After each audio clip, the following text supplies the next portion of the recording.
Straffen is the kind of person that would simply encounter a child and for no reason at all snuff that child's life out. Straffen was like a babe in arms. We're talking about somebody with an IQ of 9 or 10 years of age. There he was, 50-odd years in prison, and basically waiting to die. Britain's longest-serving prisoner died in 2007. John Straffen had been incarcerated for 55 years and 3 months. He was the notorious child killer who escaped from Broadmoor. He is remembered for one of the most controversial trials in English criminal history.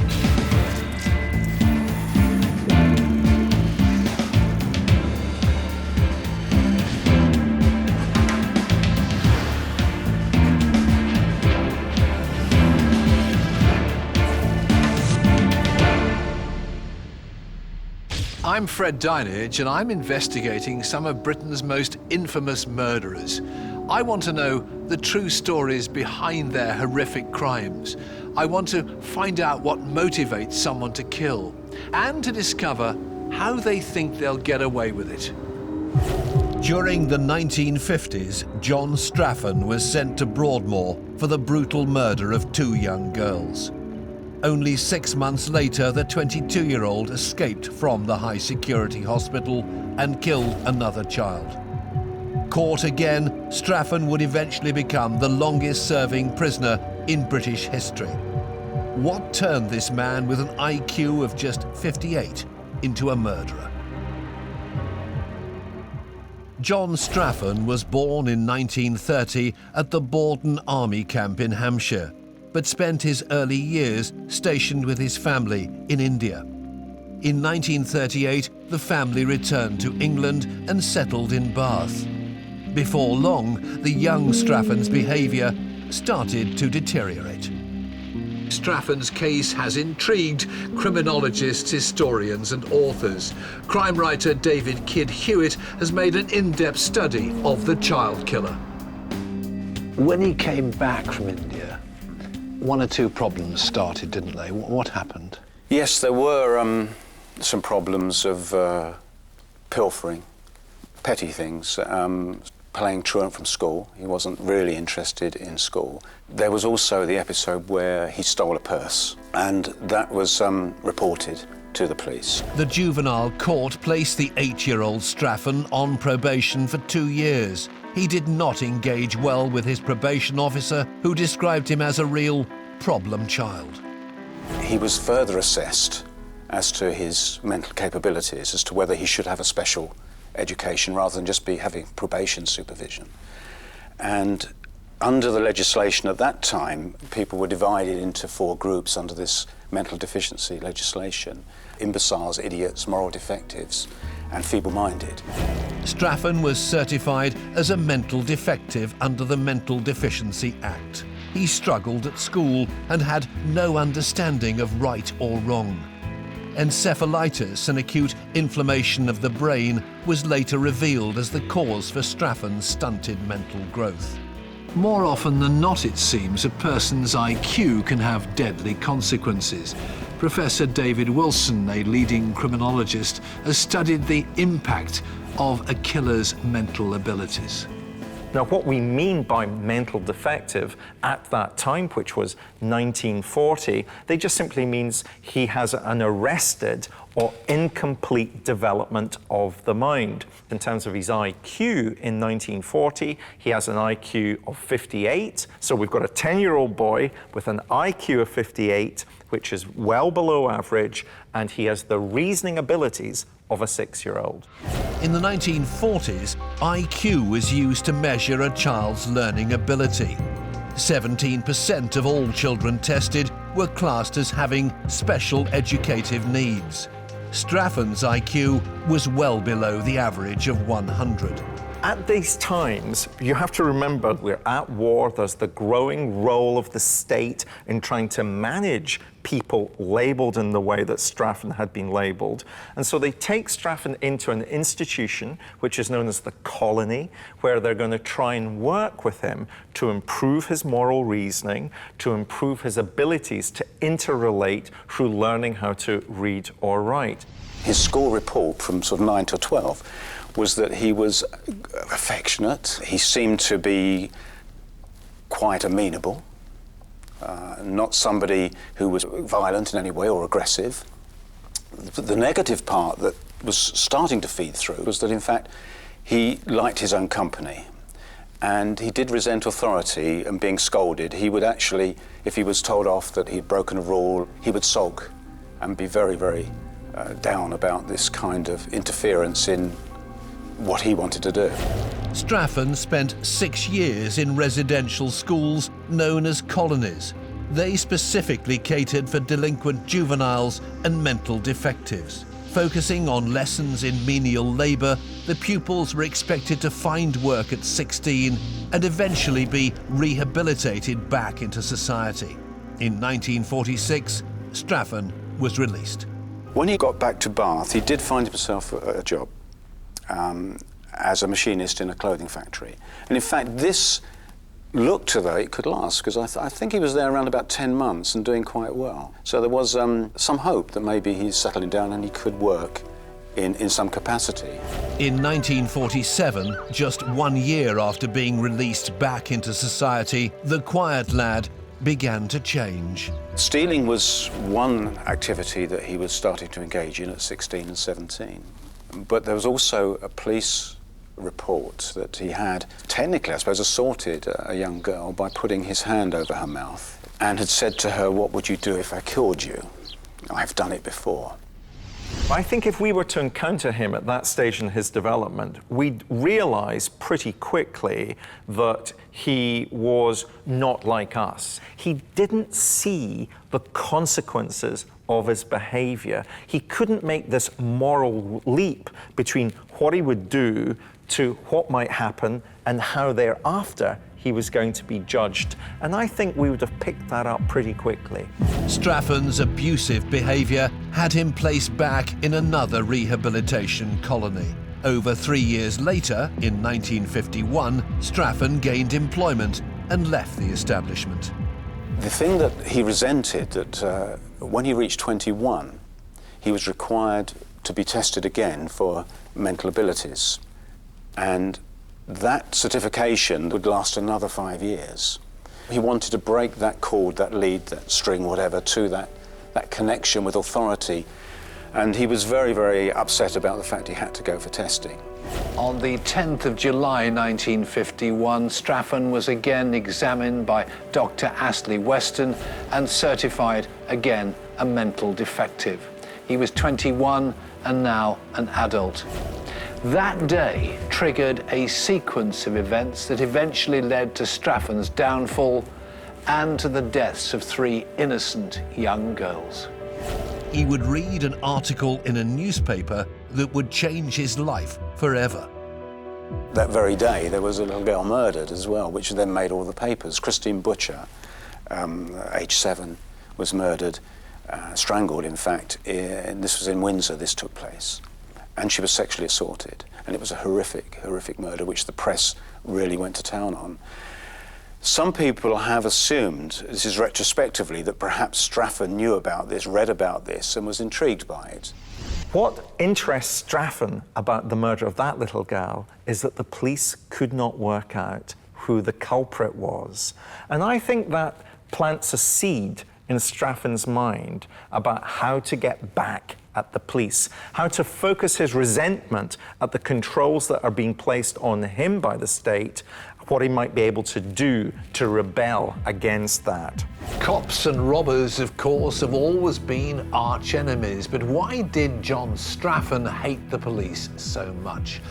Bobby Cummins, an ex-offender, runs a charity called Unlock, which helps others stay on the straight and narrow.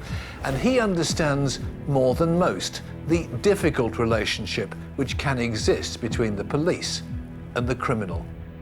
Why did John Straffen hate the police so much? I think John hated every form of authority. He saw it as oppressive. What you're dealing with, Fred, is it's like a child in a man's body. So if you didn't agree with him, you were the enemy. He'd been let down by the system very badly. The system didn't protect him. What the system did was done the brutalisation on him.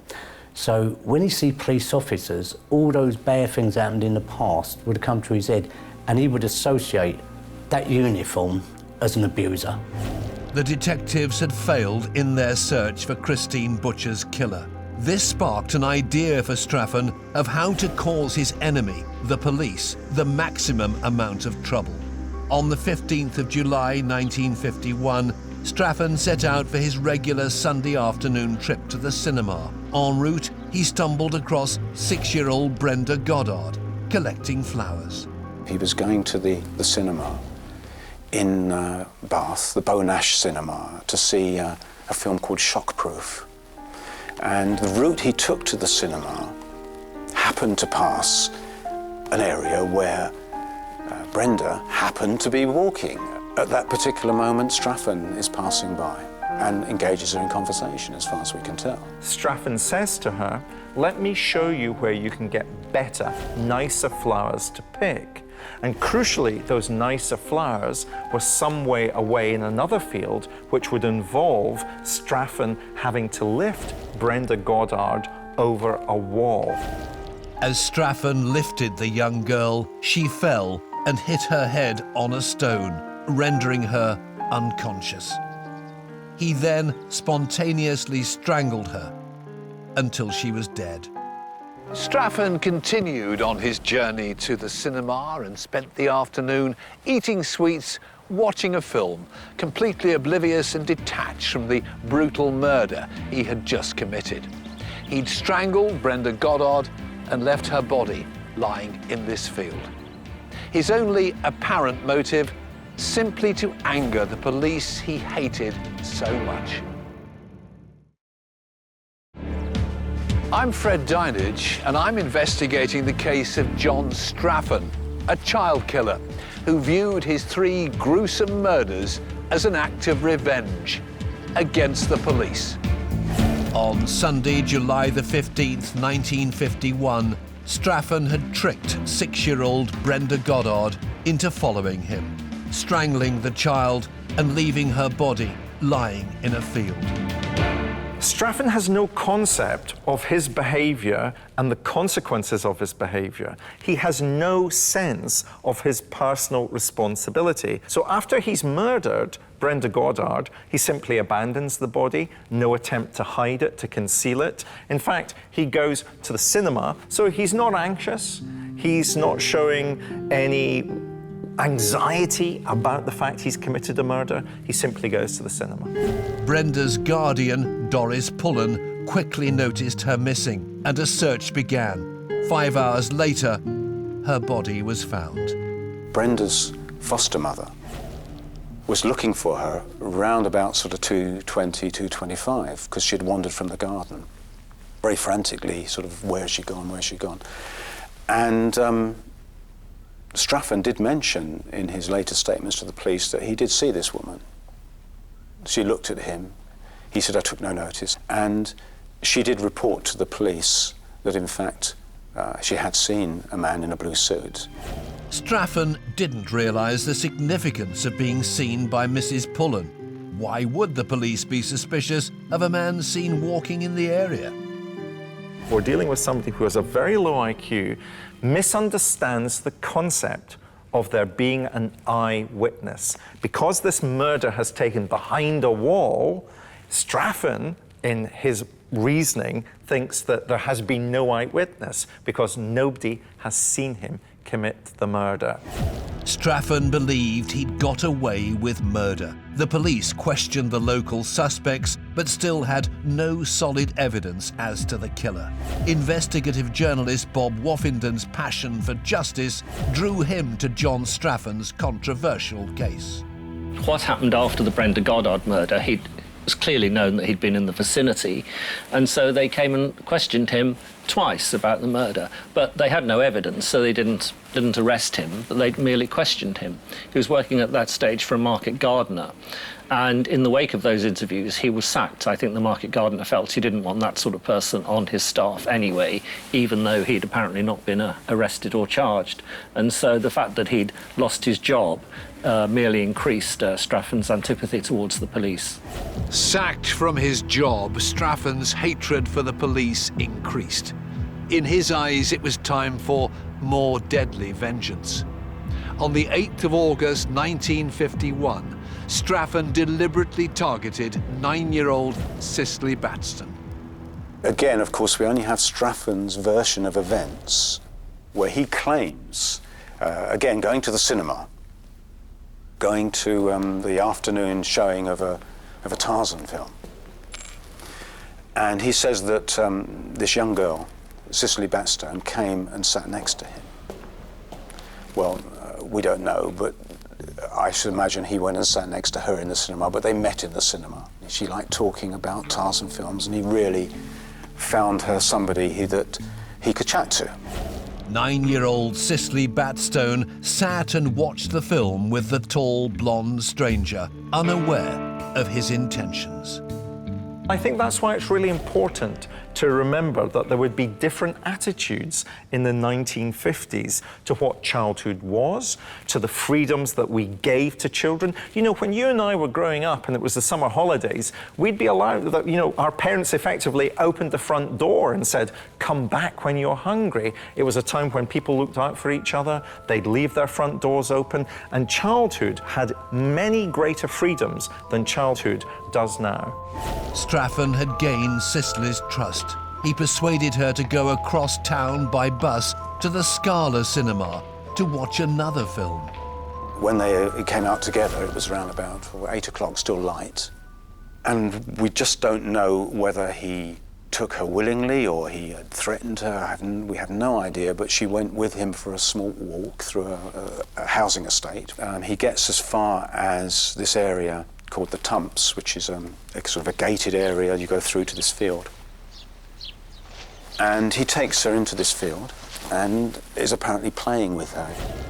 In the field, a courting couple passed so near they could see Straffen playing with a laughing little girl. When he spotted them, he stood and watched them until they walked away. Straffen then strangled the 9-year-old, leaving her body lying in the Tumps. She would have been trusting, she would have been innocent. Remember, children are historically targets of murderers, and clearly in that sense, the boundaries of childhood allow Straffen to behave in the way that he wanted to behave. In his statement to the police, Straffen described leaving her asleep on the grass, lying on her side next to the hedge. Once again, Straffen had detached himself from the crime. He headed home, buying some fish and chips on the way. Unbeknown to Straffen, a woman had passed by the Tumps and noticed him going into the field with this young girl, and this woman thought, for some reason, it didn't look right. When she got home, she told her husband what she'd seen. Her husband happened to be a policeman, and he then got a call, early morning call, to go and look for this little girl. So putting 2 and 2 together, they went to the field, and that's where they found Cicely under the hedge. Straffen was arrested.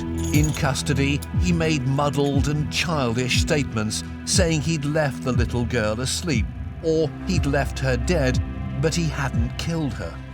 I don't think that Straffen has a concept of guilt.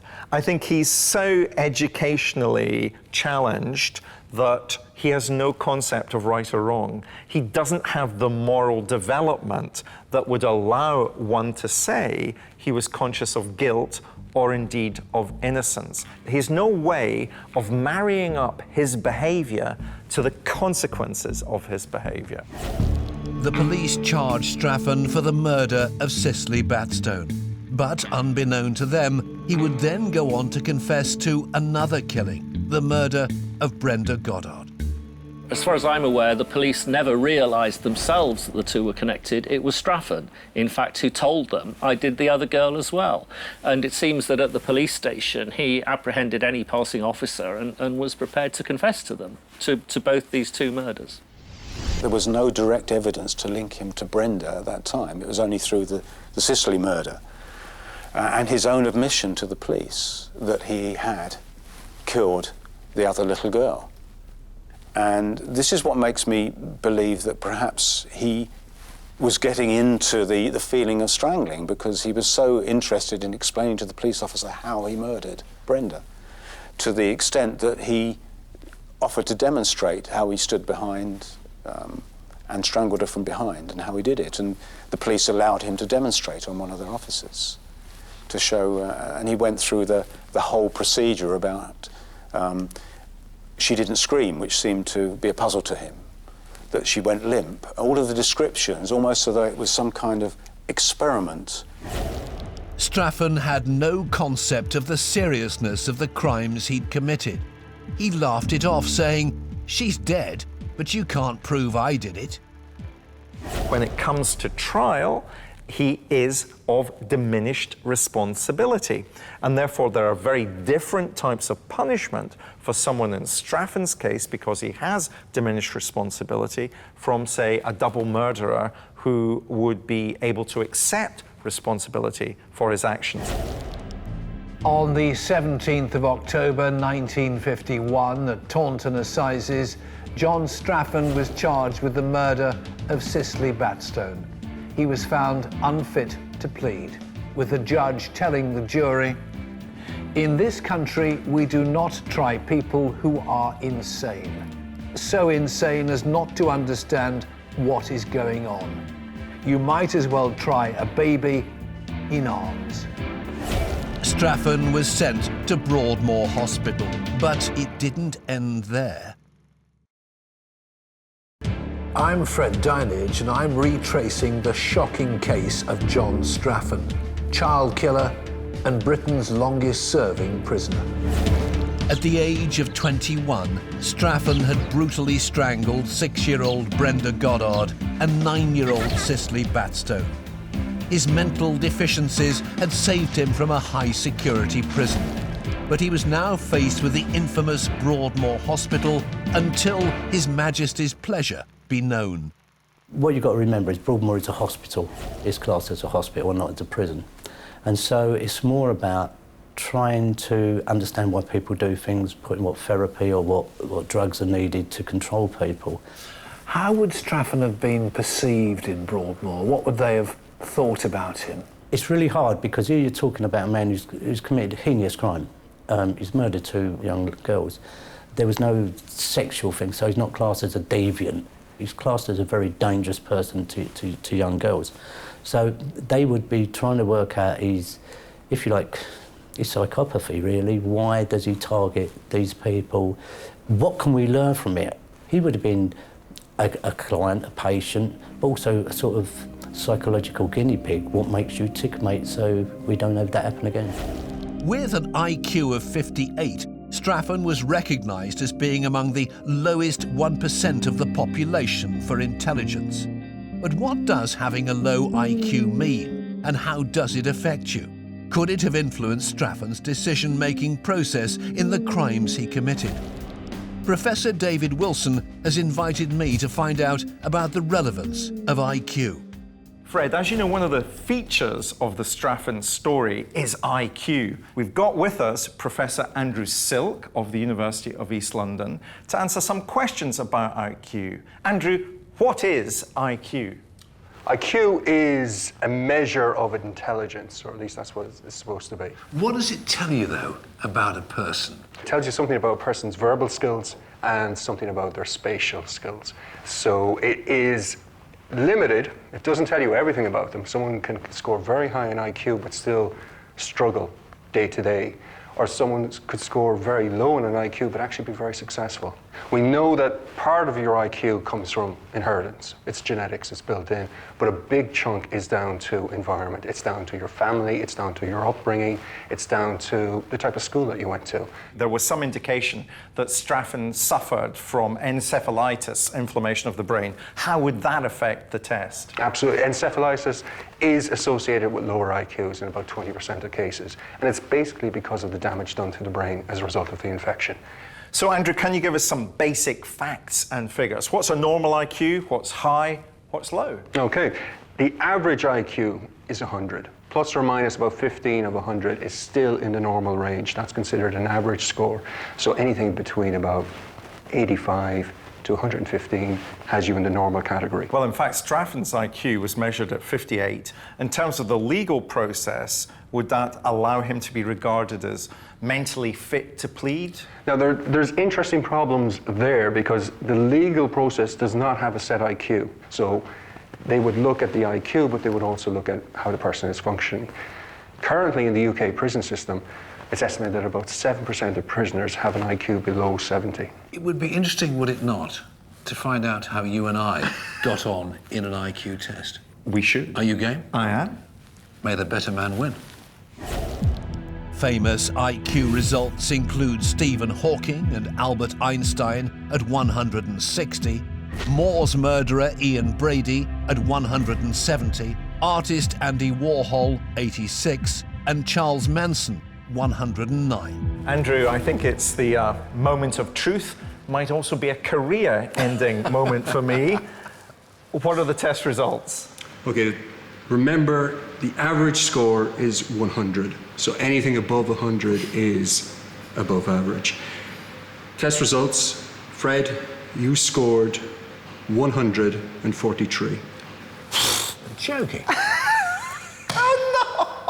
What? You winding me up? No, genuine score. I feel Very high level. Anything above 130 counts as superior, or on some scales would count as genius level. Oh dear, Fred, what do you feel? Can't believe it.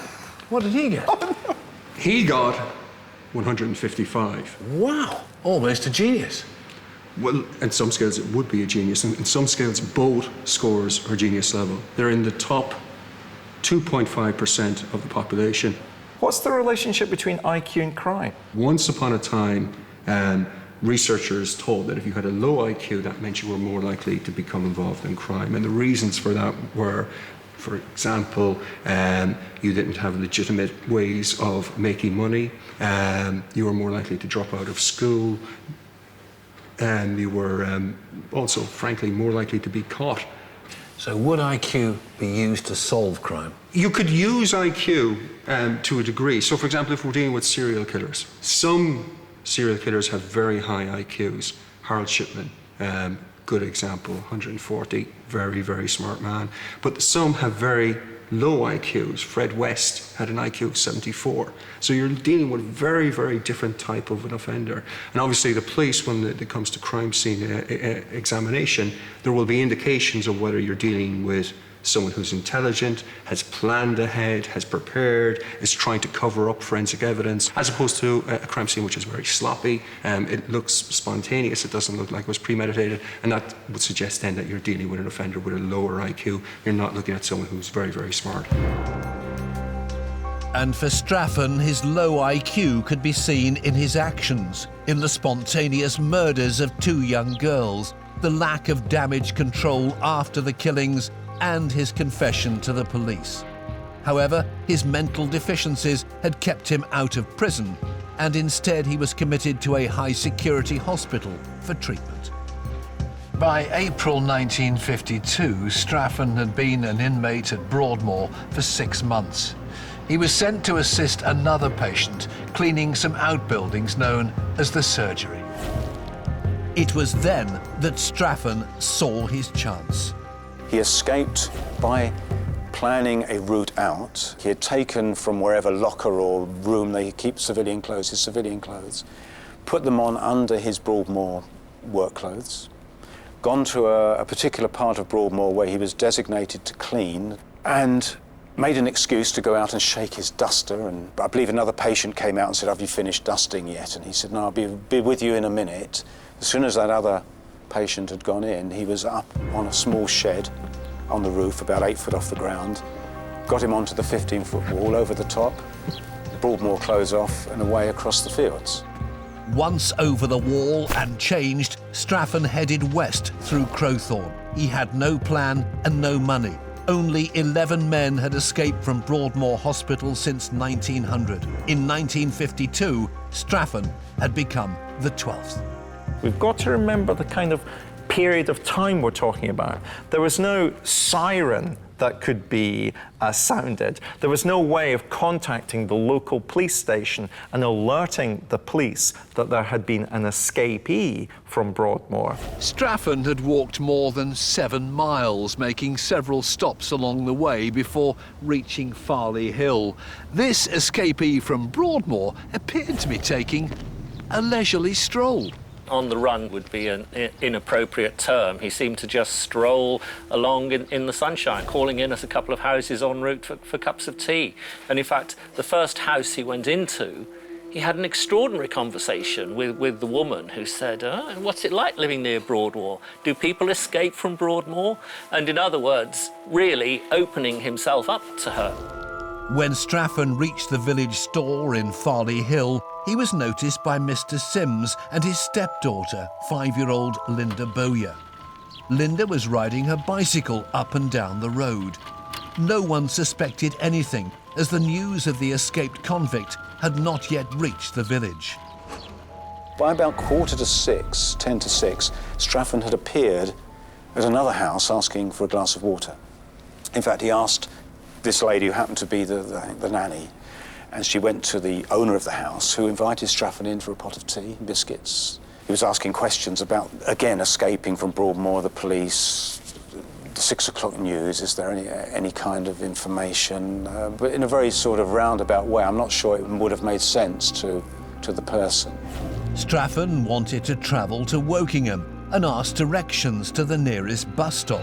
Local resident Mrs. Miles offered the blonde stranger a lift. As the car approached the bus stop, Straffen spotted men in uniform.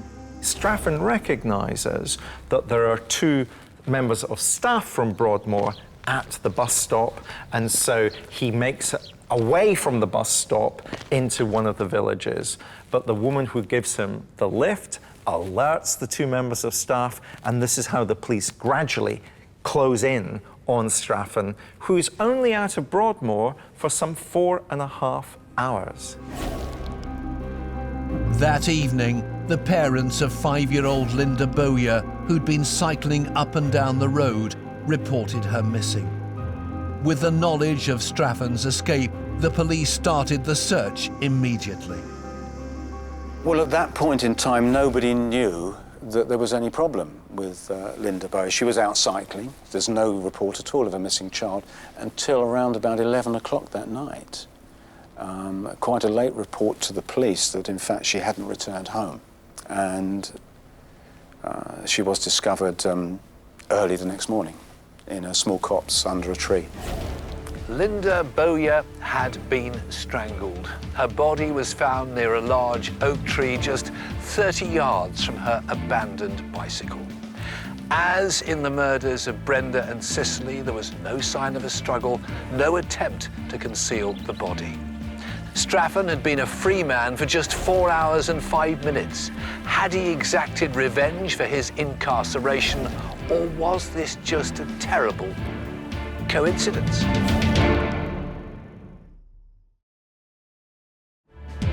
I'm Fred Dinenage, and I'm investigating the series of events that made John Straffen Britain's longest-serving prisoner. In October 1951, Straffen had been sent to Broadmoor for the murders of Brenda Godard and Cicely Batstone. But just 6 months after, he'd escaped, only to be recaptured 4 hours later. 5-year-old Linda Bowyer had been strangled just 7 miles from Broadmoor Hospital, and the police knew exactly who to question. John Straffen was the prime suspect. We have a very similar set of circumstances in terms of Linda Bowyer's death as we had for the other two murders. So there is some way of connecting Straffen up to Linda Bowyer. Now, crucially, she's 5 years old. So a younger girl, but still within the age group that Straffen concentrates on. And crucially, the MO's the same. She's strangled. There's no evidence of sexual assault, either pre or post-mortem. There's no attempt to hide the body. She is simply abandoned. At 8 o'clock the next morning, the police visited Broadmoor to interview Straffen. The murder of Linda Bowyer had been kept quiet from the other patients, and the police hoped to entice the information out of the recent escapee. His reply was memorable because he actually said, "I didn't kill the little girl." So they pointed out that they actually hadn't mentioned anything about a little girl, let alone killing a little girl. There's no mention of this. And this evoked the response, "I know what you policemen are like." He just anticipated that they'd come to ask him. He tried to sort of bluff his way through, I think. It was clearly something that he had already now started, which was going to lead to quite an interesting situation, because the next question, of course, was to say, well, actually, there was a little girl missing, but we didn't say she'd been killed. And then the most memorable part was when he said, "I didn't kill the little girl on the bicycle." Straffen had unknowingly admitted his guilt to the police, giving them the crucial evidence they needed to charge him. On the 21st of July 1952, John Straffen was charged with the murder of Linda Bowyer at the courthouse here in Winchester. During the trial, Straffen was detained at Brixton Prison. Broadmoor was no longer considered a secure option for the escapee. Our attitudes towards crime and punishment changed after the Second World War. They became much harsher. The ease with which Straffen escapes from Broadmoor and the fact that he killed again meant that there was a controversy about what the regime at Broadmoor was like internally. And to this day, the fact that the siren sounds at Broadmoor on a Monday stems directly from Straffen's escape. Straffen pleaded not guilty to the murder of the 5-year-old girl, but his offence was considered to be too awful to be defended with a plea of insanity. He was deemed by the court to be a sane man. There were two main strands of the prosecution case. The first one was this supposed admissions to the police, where he said, I didn't kill the little girl on the bicycle. The second fact is what we now call similar fact evidence. The prosecution sought to introduce the two previous murders on the grounds that they were the same as this third murder. Now, the law has been changed now, but in 1950, you weren't allowed to refer to previous convictions. So how was it that the prosecution managed on this solitary occasion to bring in the previous cases? And of course, the answer is they weren't convictions at all, because the matter hadn't actually gone to trial. He'd just been found unfit to stand trial. And so therefore, they weren't technically convictions, and therefore the prosecution were able to bring them in.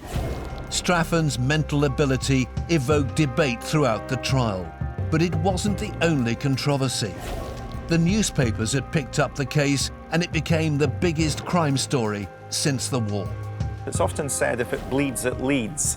And there was a photograph in one of the papers of the mother of Cicely Batstone, the mother of Brenda Godard, and the mother of Linda Bowyer. Now, that has quite an emotional impact on the reading public, but it's significant because it also has quite a legal impact.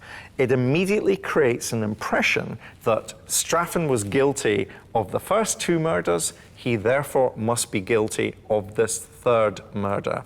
And that makes finding a jury in his trial very difficult indeed, to the extent that the first jury that's identified has to actually be allowed to relinquish their duties, and a second jury has to be signed in instead.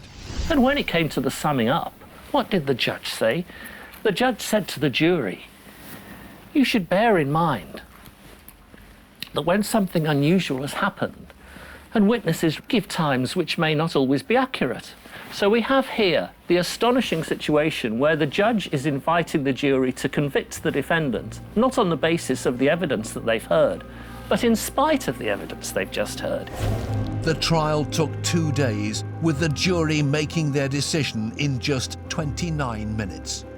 John Straffen was found guilty and sentenced to hang. Here's a man that's been identified as having diminished responsibility of being a mental defective under the terms of the Mental Health Act. So if he's mentally insane in one set of murders, how can he suddenly be sane for this new murder of Linda Bowyer? So the court has some problems in terms of how to manage that, but ultimately he is found guilty and he's sentenced to hang. That causes a further uproar because, of course, then the public say, well, wait a minute, you can't hang this man because he's mentally insane. Empathy for the mentally challenged Straffen grew. Newspapers held opinion polls asking the public, should he be hanged? On the 29th of August 1952, Sir David Maxwell Fyfe, the then Home Secretary, reprieved Straffen. His sentence was converted to life in prison. Broadmoor was not an option. But there were still doubts over Straffen's conviction and discrepancies in the evidence. In 1997, Straffen submitted an appeal to the Criminal Cases Review Commission.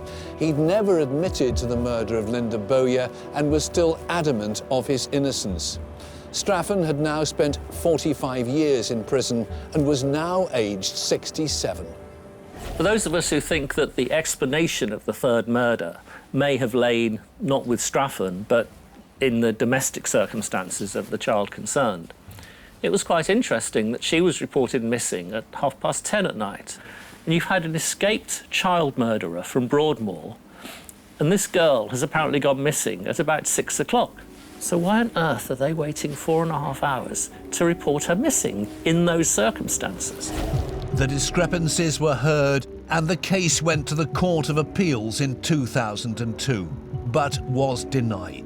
72-year-old Straffen remained in prison. In the prison system, there is a sort of hierarchy, isn't it? And child killers are very low down on the list. What about stranglers? It's not so much as stranglers or whether you've done it with an axe. It's the thing is children. Sex offenders are in that world the lowest of low. You can't get no lower than that. With Straffen, he wasn't a molester. You know, really, if it had been anyone, they would have took him out. But because he was a child himself in a man's body, you know, and it was quite a big debate. You know, should we take him down or not? And someone said a very potent thing. They said, he's got the mental age of a child, a 10-year-old. If we'd done him, we're no different to what he's done, because we'd be doing a child. You saw Straffen in prison. What was he like? What? Well, it was a sad, pathetic little figure. You would see this wandering little man, and also, as I say, childlike, you know, behaviour. He'd be doing his little bit of sweeping up or whatever he's doing. In prison, you get 3 types of people. You get the sad, the mad and the bad, OK? The bad, we deal with them. The sad, well, that's what they are. They're sad people, and you can think, the nightmare you're living with, we can't add to that. And then you get the insane ones, the mad. He was definitely one of the sad. John Straffen admitted responsibility for the deaths of Brenda Godard and Cicely Batstone, but always maintained he did not kill Linda Bowyer. Straffen spent the rest of his days in prison. He died at the age of 77 in Franklin Prison in Durham on the 19th of November 2007. For the whole of the 55 years he's been in prison, he maintained he did not kill Linda Bowyer. And that's quite a strong mental discipline. And for me, that's the strongest bit of evidence, although it's not evidence. To actually always be indignant about that murder, it just seemed odd if he did, in fact, do it. Why would he constantly maintain he didn't do it? It's people like Straffen that make parents like you and me think very carefully about how we control what happens to our children during that period of existence called childhood. So, whilst I accept that we're dealing with a man who had challenged educational needs, this for me is somebody who had to be locked up for the rest of his natural life because there was no indication whatsoever that that kind of lack of moral reasoning that he had ever been improved. And I've no doubt that if he had been released, he would have killed again. No one can deny that Straffen was a child killer who murdered his victims for nothing more than petty revenge. But whether he should have served his sentence in prison or a high-security hospital is a question that will always remain unanswered.